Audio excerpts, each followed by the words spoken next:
कोई उनमें सुधार नहीं, कोई चीज सीखे नहीं, कोई उनमें ये नहीं कि मैंने कोई गलती की है। क्योंकि अगर उनको आप बताएंगे नहीं, वो सुनेंगे नहीं कि उनकी पॉलिसी में क्या गलती है, कि ये सोशल मीडिया भी क्या, अब इसमें भी इंडिपेंडेंस रहेगी या नहीं रहेगी, ये सोचने वाली बात है। अब इसलिए सारी सरकारें चाहते हैं कि इसको कंट्रोल करें, सोशल मीडिया को कंट्रोल करें। कुछ आजाद हैं, वो कैटेगरी कोई 18% से बढ़कर 40-45% हो गई है और हिंदुस्तान को भी उसमें डाल दिया गया है। सो दनीश सिद्दीकी जी, सिर्फ ये फोटोग्राफी की बात नहीं है, जर्नल प्रिंट मीडिया की बात नहीं है, टेलीविजन की बात नहीं है, वो एक सिंबल बन गए। क्योंकि उन्होंने जो रिपोर्टिंग की है सिर्फ हिंदुस्तान में नहीं की, ऐसे कॉन्फ्लिक्ट जोन से की है जहां जहां दुनिया भर में दंगा फसाद था, लड़ाई थी, अपनी जान को खतरे में डाल के वहां से रिपोर्ट किया। लेकिन वो सिंबल सिर्फ इतना नहीं है, इससे बड़ा है। क्योंकि अभी जैसे इन्होंने कहा, कोई भी लोकतांत्रिक देश, डेमोक्रेसी नहीं चल सकती जब तक वहां आजादी ना हो, चाहे तो वो आजादी मीडिया की हो, आजादी दूसरी हो। फ्रीडम हाउस एक ऑर्गेनाइजेशन है, हर एक साल अपनी रिपोर्ट निकालते हैं पूरी दुनिया के देश का अंदाजा लगा के कि वहां पे आजादी कैसे है। पिछले 15 साल से 2005 के बाद 3 कैटेगरीज उसमें हैं। आजाद देश, पार्टली फ्री, जो कुछ आजाद हैं, जो आजाद नहीं है। जो कुछ आजाद हैं वो कैटेगरी कोई 18% से बढ़कर 40-45% हो गई है और हिंदुस्तान को भी उसमें डाल दिया गया है। हमें वो अब पूरा आजाद नहीं गिनते, कुछ आजाद गिनते हैं, क्योंकि यहां पे कई ऐसी चीजें हैं जिसमें आजाद, जो एक आजाद देश के अंदर होनी चाहिए, जो नहीं है। तो इसके लिए मैं सिर्फ एक पार्टी को नहीं रोकूंगा कि उनकी गलती है। सबसे पहले तो इंदिरा गांधी, उन्होंने आजादी, हिंदुस्तान में हमने देखा आजादी पे कैसे हाथ डाला। उसके बाद अब बीजेपी वही काम कर रही है, आम आदमी पार्टी पंजाब में आके वही काम कर रही है। तो ये यहां तो कुर्सी में कुछ नुक्स है। जो कुर्सी पे बैठ जाता है उसको मीडिया नहीं पसंद, उसको नहीं होना चाहिए क्योंकि आदमी सच्चाई से बात करे। लेकिन अब मुश्किल क्या आई है हुक्मरानों को कि सोशल मीडिया आ गया और इंटरनेट आ गई।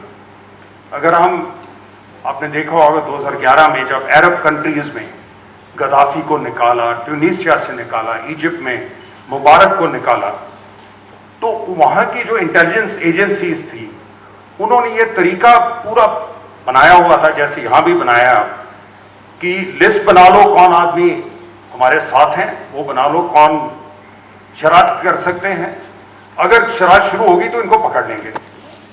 लेकिन जब इंटरनेट में काम शुरू हो गया, लोगों ने व्हाट्सएप करने शुरू कर दिए, तो बड़े से बड़ी मुखाबरात जिसको इंटेलिजेंस एजेंसीज वहां की है वो इनको कंट्रोल नहीं कर सके।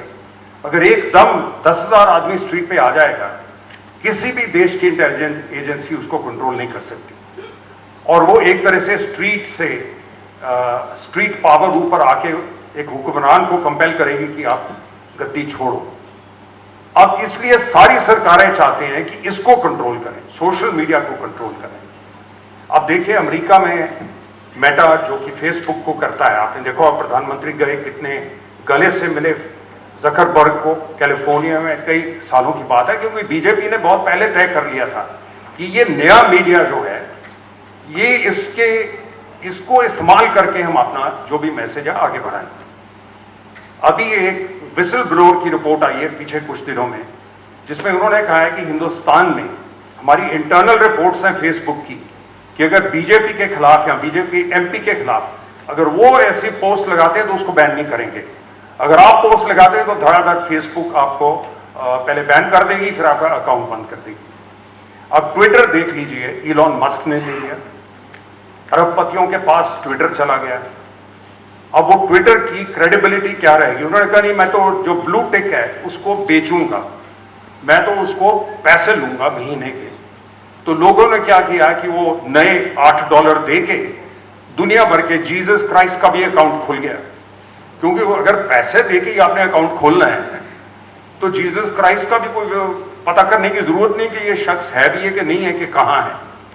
तो अब उनको रुकना पड़ा। उन्होंने कहा कि इसको छेड़ तो लिया, कैसे करें इसको। और उनकी सोच हमें पता है इलॉन मस्क की। सबसे पहले तो ट्रंप को वापस लाना चाहेंगे। कल ट्रंप साहब फिर खड़े होकर बोल दिया मैं दोबारा राष्ट्रपति बनना है। कोई उनमें सुधार नहीं, कोई चीज सीखे नहीं, कोई उनमें यह नहीं कि मैंने कोई गलती की है।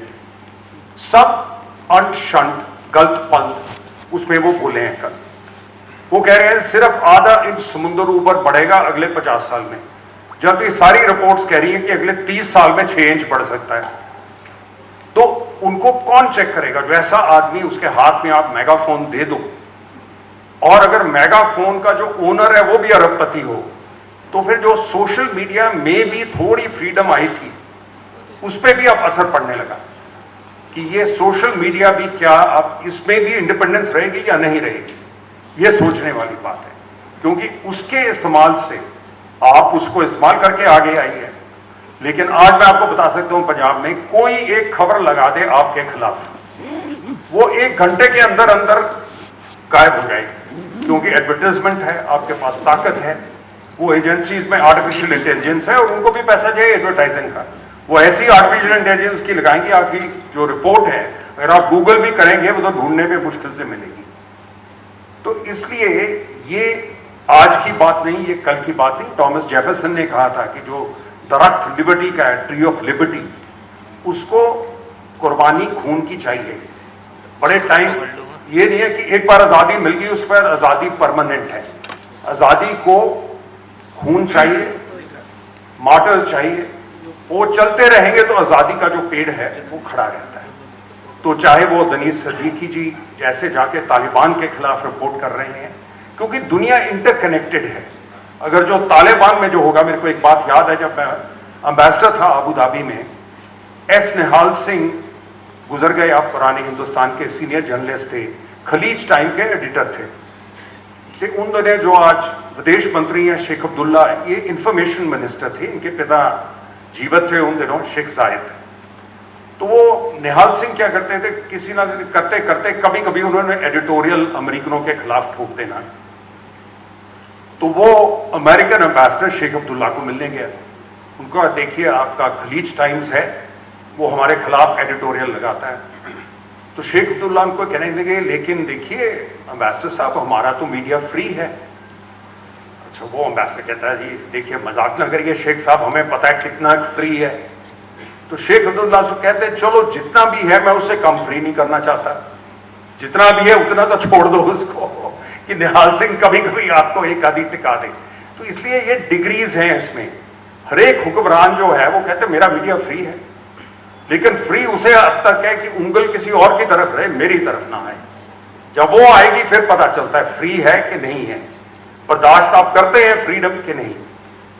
और कोई डेमोक्रेसी नहीं चल सकती जिसके हुक्मरान बर्दाश्त ना करते हो कि उनको सच्चाई बताई जाए, फैक्ट चेक किया जाए, उनको फैक्ट्स क्या है वो बताई जाए, और उसके बगैर उनकी वो ज्यादा समय तक चल भी नहीं पाएंगे।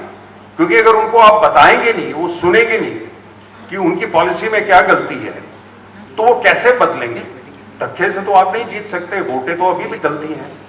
तो इसलिए मीडिया का रोल आगे से भी अहम हो गया है, सिर्फ एक स्तर पे नहीं है, एक जगह नहीं है, इंटरनेशनल इंटरनेट पे कहां का कहां पहुंच गया है।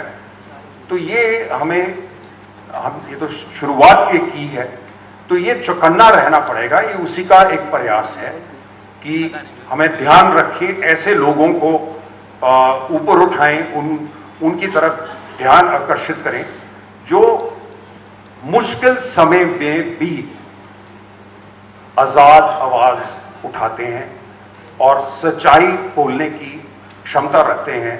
क्योंकि ताकत को सच्चाई नहीं पसंद होती अक्सर, सो सच्चाई बोलने की ताकत रखना, उसके बगैर एक देश आगे नहीं बढ़ सकता। मैं इसी के साथ धन्यवाद करूंगा और आप सबका। नेशनल दस्तक की आपसे गुजारिश है कि अगर इसको बचाना चाहते हैं तो नेशनल दस्तक को सब्सक्राइब करने के लिए रेड कलर के सब्सक्राइब बटन को दबाएं, फिर बेल आइकन की घंटी दबाएं। नेशनल दस्तक को बचाने के लिए बहुत जरूरी है कि हर खबर को शेयर करें, लाइक करें, कमेंट जरूर करें।